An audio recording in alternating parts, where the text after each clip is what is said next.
예, 오늘은 구원 얻는 믿음을 가지십시오라는 제목으로 함께 말씀을 나누도록 하겠습니다.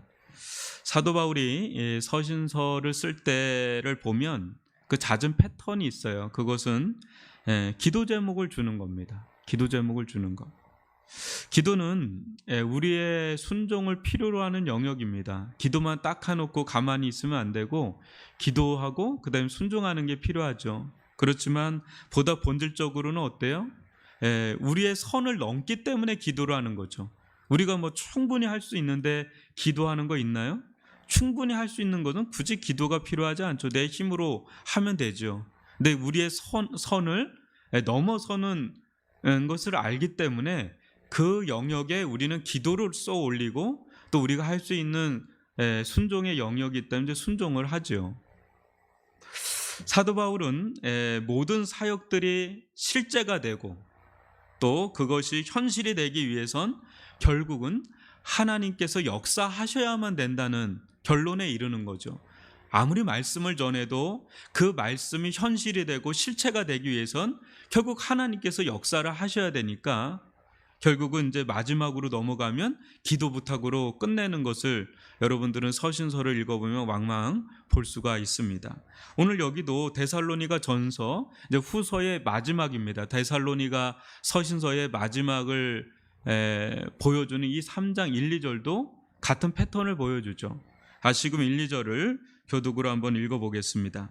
끝으로 형제들아 너희는 우리를 위하여 기도하기를 주의 말씀이 너희 가운데서와 같이 퍼져나가 영광스럽게 되고 또한 우리를 부당하고 악한 사람들에게서 건지시옵소서 하라. 믿음은 모든 사람의 것이 아니니라. 아멘. 그가 부탁한 기도 제목은 크게 두 가지죠. 하나는 데살로니가 성도들에게 역사한 것처럼 다른 이들에게도 하나님의 말씀이 스며들도록 또 그로 말미암아 그들도 말씀의 영광을 볼 수 있도록 기도해달라. 이게 너희들뿐 아니라 우리의 복음 전파 사역을 통해서 우리의 말씀을 듣는 누군가에게 그 말씀이 역사하도록, 그래서 그 말씀에 나타나 있는 영광을 좀 볼 수 있도록 기도해달라고 이렇게 부탁하는 게 첫 번째죠. 여러분, 하나님의 말씀 사역 가운데 하나님께서 역사하시면 어떤 일이 일어납니까? 말씀을 이렇게 전할 때 하나님께서 역사하시면 어떤 일이 일어납니까? 하나님의 말씀이 한 귀로 왔다가 한 귀로 가지 않아요. 저는 처음에 교회를 전도받고 나올 때 맨 앞자리에 앉으라 그래서 근데 굉장히 순진하게 앞자리에 앉아서 진짜 연실 잤습니다. 도대체 무슨 소리인지를 못 알아듣겠어요. 그런데 한 9개월, 10개월쯤 됐을 때 말씀이 이게 스며들더라고요. 임하는 거죠. 하나님의 말씀이 마음에 임하는 거죠. 하나님의 말씀이 심령 골수까지 막 파고 들어와서 우리들 가운데 역사하면 말씀 속에 계시는 그 하나님을 아련하죠. 뵙죠. 그곳에서 하나님의 영광을 대면하든 마주하게 돼요. 말씀 속에서. 하나님 말씀 속에 계시거든요. 그래서 우리 가운데 말씀으로 다가오신다는 것은 곧 하나님이 다가오시는 거죠. 하나님의 임재 속으로 들어갑니다. 말씀을 보면서 깊은 하나님의 임재 속에 들어가요. 전 그런 경험들이 꽤 많았었어요. 그때 그 말씀은 이제 흘려듣는 말씀이 아니에요. 한 귀로 왔다 한 귀로 가는 말씀이 아니라 어때요? 그 영광의 하나님을 계시하는 영광스러운 말씀으로 우리들 가운데 다가오죠.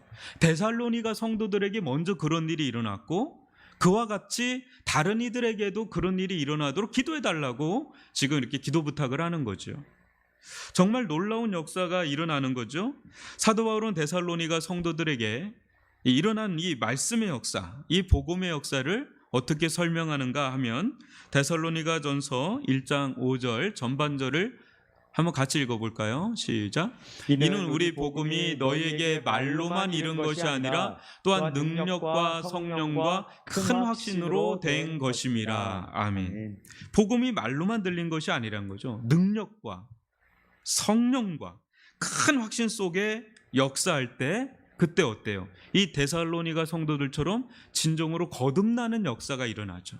회심하는 역사가 일어나는 거예요. 중생하는 역사가 일어나는 거죠. 이후에 이게 중생하고 난 뒤에 어떤 일들이 변화된 일들이 데살로니가 성도들에게 일어났냐면 7절로 10절까지 교독으로 한번 읽어보겠습니다.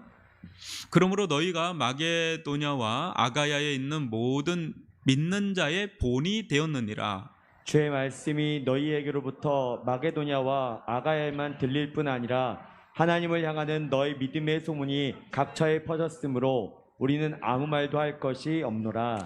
그들이 우리에 대하여 스스로 말하기를 우리가 어떻게 너희 가운데 들어갔는지와 너희가 어떻게 우상을 버리고 하나님께로 돌아와서 살아계시고 참되신 하나님을 섬기는지와 또 죽은 자들 가운데서 다시 살리신 그의 아들이 하늘로부터 강림하실 것을 너희가 어떻게 기다리는지를 말하니 이는 장래의 노하심에서 우리를 건지시는 예수시니라. 참 놀랍지 않아요? 이게 하나님의 복음이 이 말씀이 능력과 성령과 큰 확신 가운데 역사하고 나니까 이제 변화의 역사가 막 일어나는 거예요. 이게 참된 믿음 있죠. 참된 믿음. 그 영향력을 드러냅니다. 참된 믿음은요, 우리 속에서 역사하는 힘이 있어요. 가만히 있지 않습니다. 믿음은 언제나 동사예요. 믿음은 움직여요. 언제나 움직입니다. 활동합니다. 데살로니가 성도들 가운데 믿음이 들어가니까 자기에게만 이 믿음이 머무는 게 아니라 어때요? 믿음이 소문을 타기 시작해요. 왜요? 뭔가 믿음이 들어가면 다른 어떤 행동을 보이잖아요. 믿음이 들어가기 전과는 다른 모습을 보여줘요. 내 속에서 믿음이 막 역사하니까 다른 어떤 패턴을 보여줘요. 행동을 보여주니까 그게 좀 이상하죠. 왜냐하면 그 전에 있었던 게 아니니까.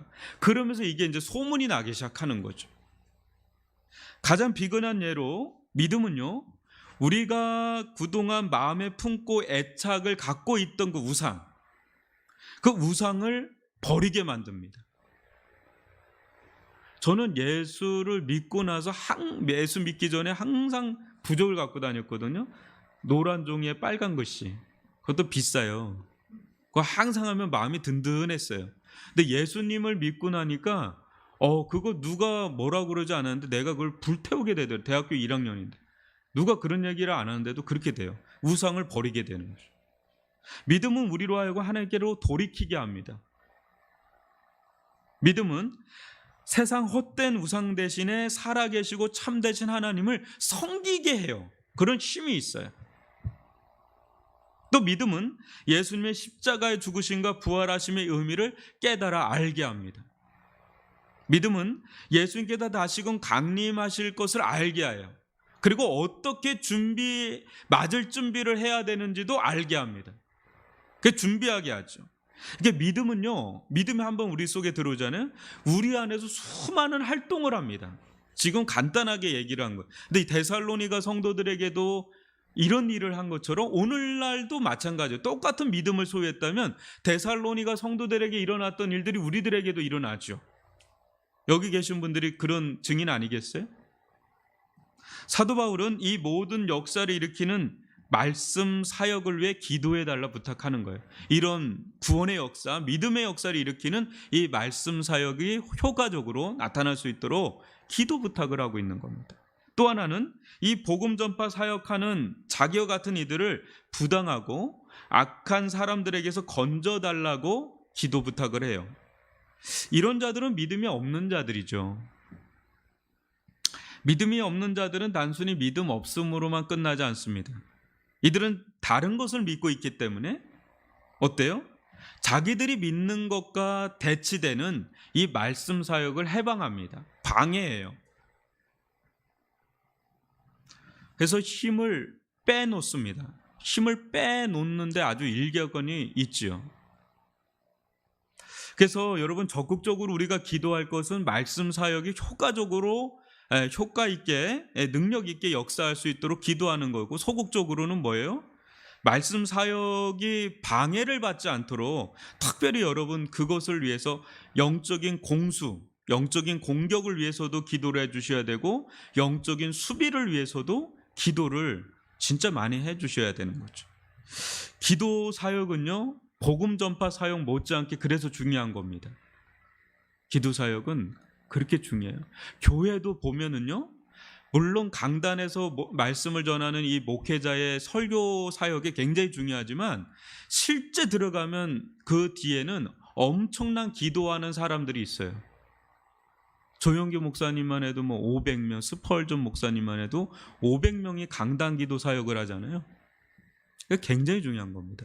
같이 가는 거죠. 같이 복음 사역에 참여하는 거죠. 여러분께서 가장 많이 기도해 주셔야 될 대상은 바로 저와 같은 목회자죠. 그 중에서도 여러분들에게 일어난 것처럼 다른 이들에게도 동일하게 이 말씀의 역사, 이 믿음의 역사가 일어나게 해달라고 그 기도를 해 주셔야 돼요. 맨 눈 뜨면 계속 강단 기도를 해 주셔야 돼요. 하나님, 이 말씀 사역이 효과 있게, 능력 있게, 권능 있게 역사에서 성령께서 역사하고 이 말씀을 통해서 믿음이 들어갈 수 있도록, 구원의 역사가 일어날 수 있도록 그걸 위해서 기도해야 돼요. 왜냐하면 이건 사람의 힘으로 되는 게 아니라 결국 누구의 역사로 되는 거예요?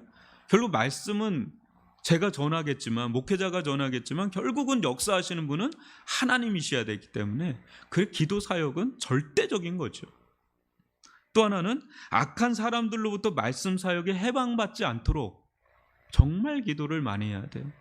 그러니까 주의 종은 정말 사탄의 공격 대상 1호죠. 여기만 딱 치면 끝나니까. 그래서 사탄은 그 길을 갑니다. 그러니까 이 사역을 위해서, 강단 사역을 위해서, 말씀 사역을 위해서, 또 이뿐 아닙니다. 우리 주일학교에서 가르치는 교사, 또 목자들, 또 복음 전하러 가는 그 사역들도 다 말씀을 전하는 그 사역 가운데 하나님께서 역사해 달라고 우린 기도를 해야 돼요. 기도는 절대적인 거죠. 그러면서 사도 바울은 아주 의미심장한 메시지를 던집니다. 믿음은 모든 사람의 것이 아니니라. 믿음은 뭐라고요? 모든 사람의 것이 아니니라. 진짜 하나님의 마음은요, 믿음이 모든 사람의 것이 되는 게 하나님의 마음이에요. 그러기에 믿음은 모든 사람의 것이 될 수 없습니다. 좀 이상하죠? 하나님의 마음은 모든 사람 믿음 갖기를 원하는데 어떻게 믿음이 모든 사람의 것이 될 수 없는가? 좀 이상하죠? 근데 여러분, 바라는 것이 있다는 것은 그만큼 이루어지지 않는 것이 있기 때문에 그런 말을 쓰잖아요. 여러분, 모든 게 다 이루어졌으면 여러분 바랄 게 있어요? 바란다는 것은 뭐예요? 뭔가 빈 공백이 있으니까 바라는 거예요. 그죠? 하나님은 원해요. 다 구원받기를 원하고 다 믿음 받기를 원하는데 그렇지 않다는 거죠. 그죠? 그렇지 않다는 거죠. 그러면 이제 여러분들 생각이 그럴까요? 어떻게 하나님은 전능하신 분이신데 이렇게 바라시는데 왜 그게 안 이루어질까? 하나님의 전능성에 대해서 의구심을 품을 수도 있죠. 그죠? 근데 이것을 마태복음 5장 45절 말씀을 통해서 먼저 한번 살펴보면 어떨까 싶어요. 여러분 같이 한번 읽어보겠습니다. 시작. 이같이 한즉 하늘에 계신 너희 아버지의 아들이 되리니 이는 하나님이 그 해를 악인과 선인에게 비추시며 비를 의로운 자와 불의한 자에게 내려주심이라. 아멘. 하나님의 은혜는 누구에게나 공평하게 주어진다는 거죠. 그죠? 그 해나 비나 누구에게나 악인이나 선인에게 다 주니까 하나님의 사랑이 이게 크다는 거예요. 전부를 사랑하는 사랑이라는 거죠. 근데 이 은혜에 대한 각 사람들의 반응은 제각각이죠. 어떤 사람은 이와 같은 은혜를 베푸시는 하나님을 인정하고 또 하나님을 찬양하고 감사를 표하는 사람이 있죠. 나에게 이런 햇빛을 주시고 나에게 이런 비를 주시는 하나님 감사합니다. 그 하나님을 인정하고 찬양하고 감사하고. 근데 어떤 이들은 아예 하나님을 부정해버려요. 아예 하나님을 취급도 안 해버리죠. 그리고 자연적인 현상으로만 그것을 치부해버립니다. 그렇다면 누가 문제입니까? 여러분, 공평한 은혜를 베푸시는 하나님이 문제예요? 아니면 반응하는 사람들이 문제예요? 정상적인 생각을 한다면 사람들이 문제죠. 왜냐하면 하나님은 똑같이 대하잖아요. 선인에게나 악인에게나 햇빛을 다 보여주고 선인에게나 악인에게나 비를 다 내려주시니까 하나님 공평한 기회를 주셨는데 그거에 대한 반응은 사람들마다 제각각이에요. 그럼 누가 문제겠어요? 하나님이 문제예요? 사람이 문제죠. 사람. 하나님은 누구나 다 믿음을 갖기를 원하시고 기회를 주세요. 문제는 뭡니까? 그것을 받아들인 사람들이 문제라는 거죠. 여러분들이 복음을 전합니다. 근데 어떤 사람은 복음을 전하면서 전달받으면서도 항상 그래요. 그럼 이순신은, 유관수는 딴청을 부려요. 본인에게 지금 말씀이 들어가고 있는데 하나님께서 지금 주의 사자를 통해서 지금 주의 자녀들을 통해서 지금 말씀을 전해주고 있는데 딴청을 부려. 이순신 뭐 그거 해봤자 뭔 소용이에요. 지금 당시 자기에게 지금 말씀이 임하는데 그런 거죠. 누구 문제예요? 하나님이 문제겠어요? 받아들인 사람이 문제. 근데 어떤 사람은 또 받아들이네요. 누가 문제예요? 사람이 문제죠. 여기서 중요한 것은 하나님은 자신이 바란다고 해서 사람들을 억지로 믿게 하거나 기계적으로 믿도록 하지는 않는다는 거예요. 또 사람이 믿게 되었다고 해서 여러분 그게 우리의 잘남이나 공로가 될 수 있을까요? 아니죠. 그렇게 믿게 된 원인은 하나님께서 우리로 하여금 믿도록 하시는 은혜를 베푸셨기 때문에 우리가 믿게 된 거니까 그럼 우리가 자랑할 건 아니죠. 자랑한다면 하나님의 은혜만 자랑할 것이죠. 여튼 하나님은 모든 사람이 믿기를 원하지만 믿음은 모든 사람의 것이 아니에요. 여러분들은 특별한 사람들이죠. 특별하게 은혜 받은 자들이죠. 그렇다면 다른 무엇보다 믿음을 갖는 것이 중요한데 이 참된 믿음은 무엇일까? 여기서 말하는 믿음은요, 이 데살로니가 후서에서 말하는 믿음은 구원 얻는 믿음이에요. 구원 얻는 믿음. 여러분, 구원 얻는 믿음과 일반적인 믿음은 달라요. 오늘은 이 부분이 중요한데 여러분이 성경 특히 복음서를 읽다 보면 두 번의 구원이 걸쳐서 나오는 장면들이 여러 차례 나옵니다. 수로보니게 여인도 그렇고 또 오늘 이 장면 지금 누가복음 17장 11절로 19절을 한번 문둥병 고침 사건인데요. 이 장면 한번 봅시다. 한 절씩 교독해 봅니다. 예수께서 예루살렘으로 가실 때 사마리아 갈릴리 사이로 지나가시다가 한 마을에 들어가시니 나병 환자 10명이 예수를 만나 멀리 서서 소리를 높여 이르되 예수 선생님이여 우리를 불쌍히 여기소서 하거늘 보시고 이르되 가서 제사장들에게 너희 몸을 보이라 하셨더니 그들이 가다가 깨끗함을 받은지라. 그 중에 한 사람이 자기가 나은 것을 보고 큰 소리로 하나님께 영광을 돌리며 돌아와 예수의 발 아래 엎드려 감사하니 그는 사마리아 사람이라. 예수께서 대답하여 이르시되 10사람이 다 깨끗함을 받지 아니하였느냐? 그 9은 어디 있느냐? 이 이방인 외에는 하나님께 영광 돌리러 돌아온 자가 없느냐 하시고 그에게 이르시되 일어나 가라 내 믿음이 너를 구원하였느니라 하시더라. 아멘. 이 장면은 우리에게 두 가지의 믿음이 있다는 것을 보여줍니다. 하나는 뭐예요? 불치병인 이 문둥병이 고침받는 믿음이에요. 엄청난 믿음이죠. 그죠? 근데 이 믿음은 10명의 문둥병자가 다 갖고 있었어요. 그래서 이 믿음이 있었기 때문에 그들은 예수님께서 하신 아주 순종하기 어려운 말씀을 순종해서 갑니다. 제사장에게 보여줘요. 그거는 금기사항이거든요. 근데 이들은 그걸 믿었어요. 갔어요. 가는 도중에 다 나았어요. 그 믿음이 있었던 거죠. 예수님 말씀을 믿었죠. 받아들인 거죠. 순종했죠. 가면서 고침을 받습니다. 그러나 영혼까지 구원받는 믿음은 오직 한 문둥병자에게서만 찾아볼 수 있습니다. 이 믿음은 이 모든 병 고침의 능력이 예수에게서 나간 것임을 알아요. 직감적으로. 이 문둥병자가 그걸 알았던 거죠. 그게 돌아와요. 돌아와서 감사 표현을 하죠. 그리고 이 믿음은 그 모든 능력의 출처가 되시는 하나님을 인정해요.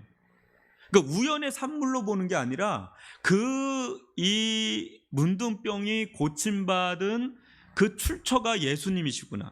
그분의 능력을 인정하고 하나님을 인정하고 영광을 돌리고 그분 앞에 부복하는 믿음이에요.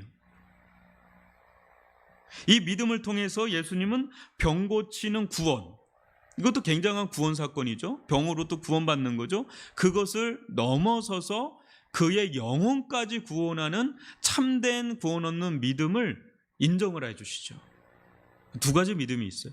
근데 지금 제가 시간 관계상 이 대표적인 사건만 다루는 거예요. 이런 일들이 여러분들 복음서를 읽어보면 여러 차례 나오는 걸 보게 됩니다. 여러분, 이 데살로니가후서 3장 2절에서 말하는 믿음은 일반적인 믿음이 아니라 구원 얻는 믿음을 가리켜요. 여러분, 구원 얻는 믿음이란 뭡니까? 여러분, 기적과 이적 있죠. 막 그 성경에서 말하는 기적 사건, 이적 사건, 그것은 기독교 안에서만 일어날까요? 아니면 타종교에서도 일어날까요? 아니면 일반적으로도 일어날 수 있을까요? 충분히 그런 일들이 기독교 안에서만 일어나지 않아요. 굿하다가도 병이 나요. 여러분, 병이 낫는 게, 아주 기적같이 병이 낫는 게 기독교적이 안에서만 일어나지 않는다는 거예요. 다른 데서도 일어날 수 있어요. 그래서 그거를 체험했다고 해서 나는 구원받았다 이렇게 말하기는 좀 어려워요. 제가 아는 분이 있는데 이 목사님 아들로 태어났는데 상처를 받았어요. 교회를 떠나셨어요. 근데 떠났던 교회 다시 이분이 돌아왔어요. 왜 돌아오게 됐냐면 3번의 죽을 뻔한 경험이 있어요. 근데 누가 봐도 이거 죽어야 될 상황인데 기적적으로 삽니다. 그런데 이분이 늘 얘기해요. 목사님, 저는 도저히 믿음이 안 생긴다는, 진짜 까무러칠 노릇입니다. 그분 보면 누가 봐도 믿을만 해요. 너무 분명하거든요. 죽었다가 살아난 게 3번이에요. 안 죽은 게 더 신기할 정도예요. 그런데도 믿음이 안 생겼대요. 다른 사람들 같았으면 벌써 엄청난 믿음이 생기고도 남는데 이분은 죽어도 믿음이 안 생긴다는 거 어떻게 해요? 근데 이렇게 보면은 그분이 이렇게 기적적으로 살게 된 것 중에 하나가 그분을 위해서 그렇게 기도하는 아내 권사님이 계세요. 엄청 눈물로 지새우면서 기도합니다. 남편 살려달라고. 그래서 살려는 주는데 믿음이 안 들어가. 와, 진짜 믿음이 안 들어가요. 정말. 제가 그 믿음이 안 들어가지만 교회는 나오시는 걸 보고 여기로 왔는데 지금은 어떤지 모르겠어요. 후회도 생길 수 있으니까. 이분이 하나님이 계시다는 것은 어렴풋이 인정해요. 그래서 교회도 나오고 예배도 드려요. 근데 스스로 고백을 늘 해요. 믿질 못하겠다고. 죽었다 해놔도 믿질 못하겠대. 일반적인 믿음은 있는데 구원 얻는 믿음까지는 못 간 거죠. 정말 안타까워요.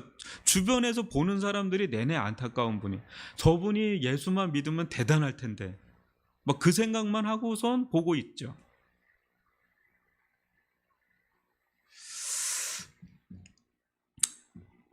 여러분, 구원 얻는 믿음은 병 고치는, 또 귀신이 떠나가는 거하고 달라요. 좀 그것도 엄청난 믿음인데 좀 달라요. 구원 얻는 믿음은 하나님의 구원 계획을 알아요. 그 믿음이 그걸 알아요. 무엇보다 예수 그리스도께서 우리를 위해서 행하신 그 구원 사건 있죠. 십자가의 의미를 알아요. 부활의 의미를 알아요. 여러분, 뭔가 알아야 믿을 거 아니에요, 그죠? 뭐 알지도 못하는데 뭐 믿으라고 하면 그게 믿음이 갑니까? 뭔가 알아야 믿죠. 뭔가 대상, 여길 믿어라. 뭔가 믿어야 될 대상에 대해서 알아야 그 다음에 믿음이 가죠. 그렇지 않아요? 그 믿음은 알아요. 하나님을 알고 중보자 예수 그리스도를 알고 그 중보자 예수 그리스도께서 우리를 위해서 어떤 일을 행하신지를 알고 그것이 어떤 의미인지를 알아요. 근데 단순히 병이 나았다, 암덩어리가 떨어졌다, 귀신이 떠났다, 갑자기 어떤 기적을 일으켰다, 그게 구원하고는 무슨 상관인데? 그거는 이제는 일반적인 믿음으로는 좀 들어왔는지 몰라도 구원 얻는 믿음으로까지는 아직 아니에요. 구원 얻는 믿음은 자기 구원에 대한 지식을 알죠. 그죠? 두 번째는 이런 지적인 믿음은 귀신도 있죠. 근데 귀신들도 두려워 떱니다. 그죠? 떤다 그러잖아요. 아니까. 근데 귀신은 그 지식을 받아들이길 거부하죠. 근데 참된 구원 얻는 믿음은 뭐예요? 이걸 전적으로 수용합니다. 동의해요. 아멘입니다. 전적으로 그거를 받아들이고 영접을 합니다. 그걸. 이제 그게 내게 내버리는 거죠. 예수님의 십자가 사건이 내 십자가의 사건으로 다가오는 동의를 하게 돼요. 동의. 이게 두 번째예요. 구원 얻는 믿음의 두 번째 요소예요. 여러분 또 구원 얻는 믿음의 세 번째 요소가 뭐냐면 신뢰입니다. 신뢰. 잘 보세요. 내가 알아요. 내가 거기에 동의해요. 그러면 거기에 어떻게 돼요? 이제 전적으로 신뢰를 보이죠. 그래서 신뢰는 곧 삶으로 행위로 나타납니다. 내가 알고 그걸 전적으로 동의하고 내가 그걸 전적으로 신뢰할 때 이제 거기에 대한 삶이 나타나기 시작을 하죠. 그래서 믿음이 먼저 들어가고 난 뒤에 회개가 터집니다. 회개가 나오는 거예요. 여러분, 모든 행위가 다 믿음이 있는 건가요? 우리가 어떤 예배를 드리고 또 심지어 기도를 하고 또 헌금을 내고 전도도 하고 구제도 하고 이런 모든 봉사도 하고 그런 것들이 있으면 무조건 믿음이 있는 걸까요? 아닐까요? 여러분들 어떻게 보세요? 행위로 저 사람이 믿음이 있는지 없는지를 알 수 있을까요? 그럴 수도 있고 아닐 수도 있잖아요. 그죠? 믿음 없어도 충분히 할 수 있는 일인가요? 아닌가요? 충분히 할 수 있는 일이죠. 그 종교적인 활동으로 충분히 할 수도 있는 일이죠. 행위로만 보면. 그죠? 그러니까 행위만 가지고는 그 사람이 믿음이 있는지 없는지 판단하기가 어려워요. 있을 수도 있고 없을 수도 있는 거니까. 그죠? 바리새인들 보세요. 행위로 보면 대단한 사람이에요. 근데 믿음은 없잖아요. 그죠? 근데 중요한 건 이겁니다. 믿음이 있으면 행위가 나타나나요? 나타나지 않을까요? 믿음이 있으면 반드시 행위로 나타나요. 이거는 분명한 거예요. 믿음이 있으면 반드시 나타나요. 삶으로, 행위로, 행동으로, 순종으로 반드시 나타나게 돼 있어요. 이 말을 여러분 잘 이해하셔야 돼요. 행동 가지고 우리가 믿음이 있다 없다를 논하기가 어려워요. 있을 수도 있고 없을 수도 있으니까. 그죠? 근데 믿음이 있으면 반드시 삶으로 나타나게 돼 있어요. 이걸 잘 분간을 하셔야 됩니다. 그래서 믿음으로 구원받는다고 해서 무조건 행위를 무시하는 경향은 여러분 행위로 구원받으려는 것 못지않게 굉장히 위험한 거예요. 믿음은 야고보서에 나와 있는 것처럼 행동으로 삶으로 나타나게 돼 있어요. 우리가 예수 그리스도 또 하나님을 참되게 안다면, 그죠? 그리고 하나님의 구속의 사역, 그 구원의 계획들을 다 내가 받아들인다면,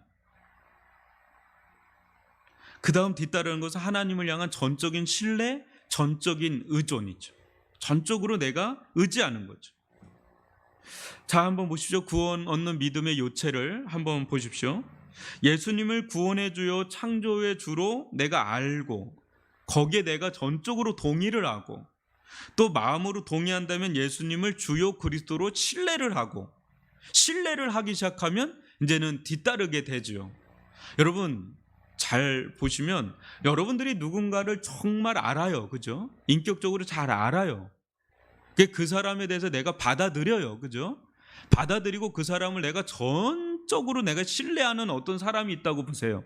근데 그 사람이 그러니까 서로 알죠. 인투머시가 일어나잖아요. 서로 아니까 친밀하죠. 서로 받아들인 사이예요.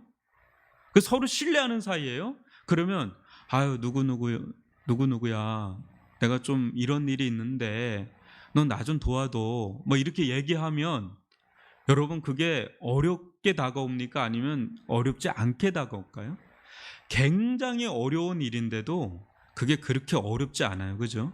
왜? 사랑하고 신뢰하고 믿으니까. 그죠? 그런 거예요.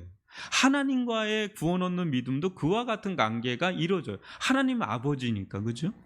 하나님 우리의 구주가 되시니까. 우리의 주가 되시니까, 우리의 왕이 되시니까 정말 그분을 알고 그분을 신뢰하고 그분을 동의하면 그분을 따르는 게 그렇게 어렵지 않으세요. 그게 기쁘죠 또. 왜냐면 그러면 그럴수록 더 신뢰의 관계가 더 돈독해지니까 그게 어렵지가 않고 즐거워요. 기뻐요. 그게 참된 구원 얻는 믿음의 증거들이에요. 예수님을 주로 고백한다는 것은 중이 고년부 애들 타는 말이 아니에요. 주로 고백한다는 말은 정말 예수를 주로 알고 동의하고 신뢰한다는 겁니다. 그때 어떤 삶을 살 수밖에 없냐면 고린도후서 5장 15절 한번 같이 읽어봅니다. 시작. 그가 모든 사람을 대신하여 죽으심은 살아있는 자들로 하여금 다시는 그들 자신을 위하여 살지 않고 오직 그들을 대신하여 죽었다가 다시 살아나신 이를 위하여 살게 하려 함이라. 저는 이 말씀이 너무너무 좋아요. 그리고 이 말씀이 가장 아주 잘 보여져요. 더 이상 뭐예요? 구원 얻는 사람은 더 이상 자기를 위해서 살 수가 없는 사람이 돼요. 그러니까 내가 그렇게 안 살아야지, 그게 아니라 내가 내 안에 믿음이 들어가면 내 안에 들어온 믿음이 그렇게 역사를 해요. 더 이상 자기를 위해서 살 수 없는 자로 만들어 버린다는 거예요. 의지적으로 내가 그렇게 살아야지가 아니라 은혜가 우리들 가운데 구원 얻는 은혜가 내 속에 들어가면 더 이상 나를 위해 살 수 있는 자가 안 돼요. 어떻게 변해요? 주를 위해 살아야지, 이게 돼버려. 이게 여러분 막 가르쳐주고 막 얘기하고 막 꼬잡고 막 정신 차리라고 막 훈계질하고 막 그런다고 그게 될 문제인가요? 절대 안 돼요, 여러분. 믿음이 들어가기 전에는 절대 이런 일이 안 일어나요.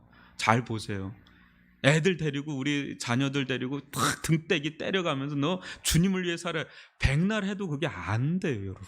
물론 그 때리기도 하고 정신 차리기도 하고 그러긴 해야 되는데, 우리 알잖아요. 그렇게 돼서 될 문제가 아니거든요. 이게 하나님께서 역사하셔야 되고 본인의 믿음이 들어가야 돼요. 그 믿음이 들어가면 이게 어제까지도 망나니처럼 생활하던 애가 변화돼요. 그래서 막 엉엉 울어요. 아유 엄마, 나 이제 내가 여태까지 나를 위해서 살았는데 이제 주님을 위해 살아야 되겠다고 막 자기가 고백을 해요. 근데 여러분 보세요. 어느 교회를 가고 어느 교단도 뛰어넘어요. 교파도 뛰어넘어요. 교회도 뛰어넘어요. 나라도 민족도 다 문화도 다 뛰어넘어서 그런 자들은 만나면 통해요. 뭐 특별히 통해야지 하고 만나는 게 아니라 구원 얻는 믿음이 있는 자들은 서로 통해요. 주님을 위해 살아야 됩니다. 그러면 아멘 나온다니까요. 그게 기쁘다니까요. 말이 통해요. 굳이 그걸 가르쳐주지 않아도 돼요. 구원의 역사가 일어난 사람은, 지금 당장 구원의 역사가 일어난 사람은 지금 교회 와서 예수 믿어도 통해요. 근데 10년 20년 교회 생활을 해도 구원 얻지 못하는 사람은 이걸 아무리 얘기해도 머리는 아는데 마음에 끌리지가 않아. 무슨 말인지는 아는데 못 살아내요. 그렇게 못 살아내요. 그렇게 믿음이 들어가야 돼. 근데 믿음이 들어가면 오늘 온 사람도 대번에 영적으로 통해져. 뭐 나이도 상관없어요. 그냥 이게 막 통해요. 가르쳐줄 필요도 없어요. 통해요. 신나죠. 그런 사람하고 만나서 얘기하면 신나게 말씀을 얘기하고, 그래 그렇게 살아야지, 아멘 아멘, 야 전도해야지, 주님을 위해 살아야지, 뭐 이런 얘기하면 서로 그냥 영혼이 고향이 되죠. 막 회복도 되고 일어나죠. 근데 안 되는 사람 억지로 그거 하려고 하니까 얼마나 그게 힘이 듭니까? 구원 얻는 믿음은요 놀라워요. 우리 속에서 막 역사를 한단 말이죠. 그러나 구원 얻는 믿음이 없는 자는 어때요? 예수의 주되심을 인정하지를 못해요. 그게 돌아서요. 여러분 대표적인 사람이 누구예요? 부자 청년입니다. 마태복음 19장 22절 같이 한번 읽어봅니다. 시작. 그 청년이 재물이 많은 고로 이 말씀을 듣고 근심하며 가니라. 구원의 문턱에서 돌아선 사람이죠. 도저히 예수님의 말씀에 자신의 인생을 걸지 못해요. 그러니까 예수님의 말씀, 예수님을 따를 거냐, 돈을 붙잡을 거냐 할 때 도저히 이걸 못 놔요. 이걸 못 놔요. 전적으로 신뢰할 수 없는 믿음, 순종할 수 없는 믿음은 참된 구원 얻는 믿음이라고 볼 수가 없어요. 근데 어때요? 예수님을 믿는, 정말 참된 구원 얻는 믿음을 가진 자는 전적으로 신뢰합니다. 따르죠. 제자들처럼 따르죠. 거기에 구원이 있는 거죠. 거기에 구원이 있는 거죠. 참된 구원 얻는 믿음의 전형적인 모습, 한번 베드로전서 1장 7절로 9절을 여러분 한번 보시기 바랍니다. 교독해 봅니다. 너희 믿음의 확실함은 불로 연단하여도 없어질 금보다 더 귀하여 예수 그리스도께서 나타나실 때에 칭찬과 영광과 존귀를 얻게 할 것이니라. 예수를 너희가 보지 못하였으나 사랑하는도다. 이제도 보지 못하나 믿고 말할 수 없는 영광으로선 금으로 기뻐하니 믿음의 결국 곧 영혼의 구원을 받음이라. 아멘. 참된 구원 얻는 믿음은 어때요? 예수를 비록 보지는 못해요. 근데 사랑해요. 그 마음에 사랑하게 돼요. 또 예수를 말할 수 없는 영광스러운 즐거움으로 기뻐해요. 그분을 즐거워하고 그분을 기뻐하고 그분의 영광을 봐요. 믿음의 눈은. 참된 구원 얻는 믿음은요, 그래서 우리 속에서 가만히 있지 않아요.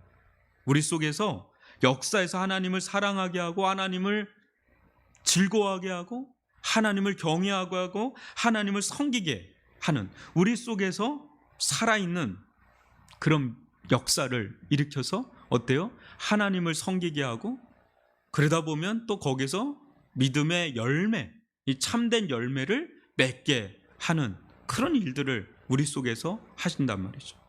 그래서 사랑하는 성도 여러분, 늘 여러분이 구원 얻는 믿음이 있는지를 점검하시기를 바랍니다.